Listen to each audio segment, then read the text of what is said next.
5 से 6 माह तक बच्चों को पानी की नहीं माँ के दूध की ज़रूरत होती है। इस उम्र तक सिर्फ़ और सिर्फ माँ का दूध पिलाएं।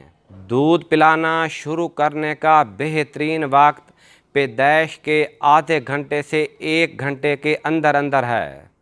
अगर गुनाहों के बावजूद नेमतें मिलती जा रही हों तो तेरा हिसाब सख्त तरीन और करीब तरीन है। शुगर के मरीज़ नॉर्मल सेहतमंद इंसान की तरह खुश्क मेवाजात का इस्तेमाल नहीं कर सकते।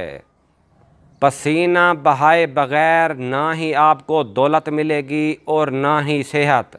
गाजर में पाए जाने वाले अज्जा इंसानी जिस्म के खून को साफ़ रखते हैं, आँखों की सेहत के लिए बेहतरीन है और जिल्द को तरोताज़ा रखता है। आजिज़ी ना हो तो मालूमात में इजाफ़ा इल्म को नहीं बल्कि तकब्बुर को जन्म देता है। शुगर के मरीज़ चाय में डालने वाली मीठी गोली का इस्तेमाल ना करें। बच्चा माँ की वफ़ात पर नहीं बाप की वफ़ात पर यतीम हो जाता है। अगर आप भूख रख कर खाना खाते हैं तो ऐसा अमल आपको सारी उम्र शुगर जैसी मूज़ी मर्ज़ से बचा सकता है। दूध पिलाने वाली माएँ चाय की बजाय दूध पिएं और दिन भर मुनासिब फलों का इस्तेमाल ज़रूर करें।